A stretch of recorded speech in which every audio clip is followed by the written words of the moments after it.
Hi there, in this video we're going to cut holes in things. They're called compound paths. I'm going to zoom in. You can see I can see through this owl to the page underneath. And I'm also going to do this.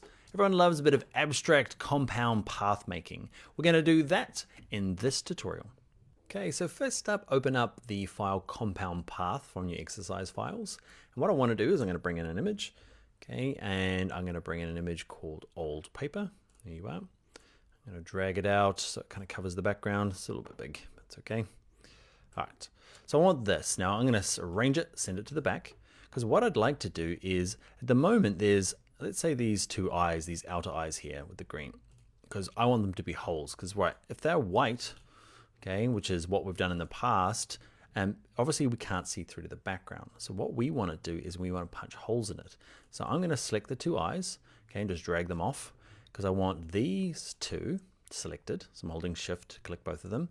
Then I also might as well do it in one big go. I want to cut that out as well, the nose, and all from this guy in the background. It comes down to layer order. Whoever's at the back gets everything cut out of them. Okay, so make sure that the owl's body is at the back, which it is for us. Go up to Object, come down to Compound Path, and go to Make. And it slices it all out, and we can see through. Let's get the eyes. We'll move them back in, and we're going to select everything, deselect the background. I'm going to fill it with white just to match what we had there at the beginning. Okay, so that's how to make a compound path. I want to add a drop shadow to it just because I might as well show you that while we're here. Let's go to Effect and let's go to Stylize. And you'll notice when you add things like drop shadows, watch this. I'm going to turn on Preview to show you the defaults. You see it's a little bit weird. You're like, it's all kind of layered and stuff. So what you need to do first is have it all selected and then group it. So Object, Group, and then if I go to Effects and go to Stylize, I can go to Drop Shadow. And because they're all one group, they'll kind of act how you imagine they would act. Okay, and I'm just going to drop this down to something not totally massive. Still pretty big, Dan. Let's go one down here. All right, that's what I want. Let's click OK. So that's my first compound path. Next thing I'd like to do is I'm going to open up a new document, and we're going to do that one we saw at the beginning with all the squiggles. Same sort of principle. So I'm going to open up a document. I'm going to make sure it's RGB. Okay, so 12 down advanced. Why? Because it's just a better color scape. Look at the earlier video for RGB about why. Okay, and what I'm going to do is I am going to grab my pencil tool. He's underneath my shaper tool. Grab the pencil tool. If you double click it, make sure the smoothing is right up and the keep selected is unticked. It's just going to help us with our lines look smoother. And I'm going to draw a few different squiggles. So what I'll do is I'm going to draw one initial one kind of around the outside. I'm just kind of doing blobby, moving around. Watch when I let go. Come back to the beginning, because you see right back to the beginning, and it kind of makes it one shape, which is cool. I'm making another one. How many of these do I want? I think I want 5. I can never remember. Doesn't really matter. This one's going to have a extra blob in there. All right, and maybe one more. It's going to go underneath there. Oh, yep, I like what I'm doing here. Exciting myself. So I've got all my shapes here now. Okay, so what I'm going to do to make this easier for everybody to understand, it's easier probably just to go, you're the beginning shape, you're the next shape. I'm just keeping a nice bit of space between them all to make it easy while we're working. Okay, so I've got all these shapes. I would like some rectangles. Okay, so I'm going to draw a rectangle that covers the page. Doesn't really matter how big these are really. And I'm going to grab it. Okay, and I'm going to stick this, what have I got? I've got no fill. I'm going to pick a color. Okay, and I'm going to grab it and select it underneath. Cool. And these need to be at the back, right? Okay, so we need to go arrange, send to back, and I'm going to have 1, 2. I'm holding Alt while I'm dragging. That's how I'm getting the copy. We did it earlier on, but you can just hold down the Option key on a Mac or the Alt key on a PC. There you go, there's all my shapes. Now I'm going to pick some colors because I want to. Let's go to Window, we use color themes. Okay, and we used this earlier on in a tutorial. I'm using the Explore. And I'm going to pick some colors from here. All right, so I will pick this color here. I'm going to start with this one. It's going to be my base color. Actually, we need one other color. That's what we need.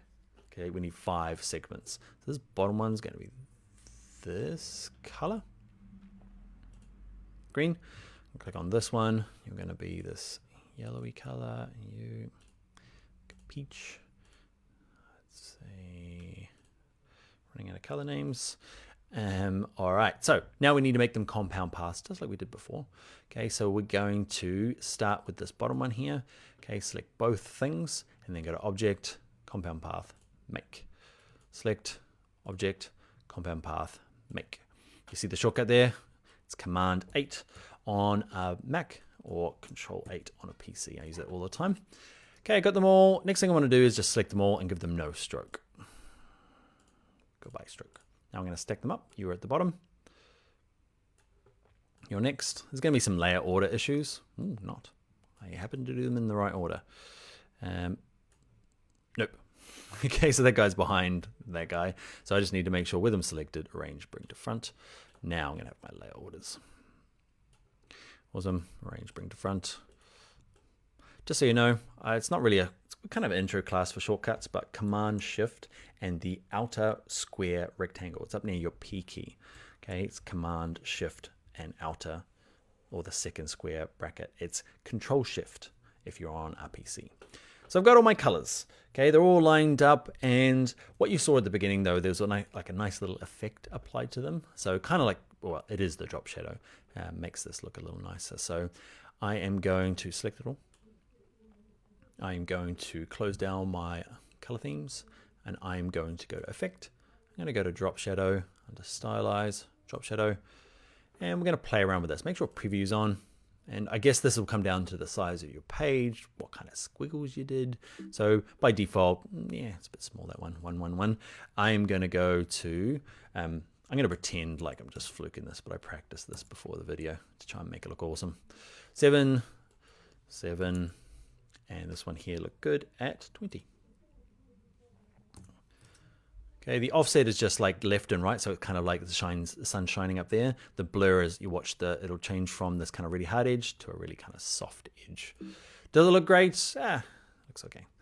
Let's click OK on this. Now, one thing before we move on is that you might find your machine is running super slow. Okay, the reason for that is because what's called the raster setting. So if you're finding like it's just impossible to work, you can go up to here, go to Effects, Document Raster Settings, and change it from 300 ppi to this 72 ppi. The only problem with that is it's gonna change the resolution for when you output this. So when you go to print, it's not gonna look as good. But while you're working, it actually just speeds things up. So now I'm working and I go and resize stuff, it's super quick. Whereas back at 300, even just clicking the OK button takes forever. Dun, dun, dun. There we go. So now when I drag it out, it goes recalculating. And then, like, I got a pretty fast Mac and it's still pretty slow. So what you need to do is you can change it to 72. And just before you go to print, or when you're finished doing your adjustments, go back to 300. It'll look nicer. Okay. So I've got this. I've done better ones, but let's say that I like this. It looks good as a kind of abstract kind of slice rather than the whole thing. So what I might do is I'm going to grab the rectangle tool and grab like a chunk of maybe this. Yeah, maybe just that bit. I don't know. Yeah, maybe that bit. So I've drawn a rectangle on the top. I'm selecting everything, and then I'm going to go to, can't do it over here with the quick actions because I've got too many things selected, but it still works. It's under Object, Clipping Mask, Make, or Command 7. And now it looks kind of cooler, right? Kind of sliced down into a little piece. Okay, so one last thing we'll do with Compound Pass before we leave is let's open a file in our exercise file. It's called smartphone.ai. Here it is here. Now this has been downloaded from Adobe Market. It's free to use. I'll show you Adobe Market in a video coming up. But basically, it's cool. It's got a hole cut in it. But say I want to kind of pull it apart, and I go to Object and I go to Ungroup, and that works. So the button is kind of not part of it now. But then I go to Object and I go to I can't ungroup it anymore, but it's still stuck together. Okay, it's because it's a compound path. There's a hole cut in the middle of it. Actually, there's lots of holes. Okay, all of these guys here, you can kind of see through the page there. They're all compound paths. So we need to pull it to pieces. And now that we know what a compound path is, no problem. Object, compound path. Instead of make, we're going to release it. I'm going to click off in the background. Now it's all its kind of constituent parts, and you can go and adjust it, change colors. You might want to go back, adjust the edges of this and then make it a compound path again. It's up to you, but now you know. There are lots of instances of this where you get given an image, you've downloaded it from the net or a stock library site, and it's just really hard to work with. The magic potion is to go to object and go to release compound path. All right, my friends, you are now a master of compound paths. Go forth, cut holes in things, and I will see you in the very next video.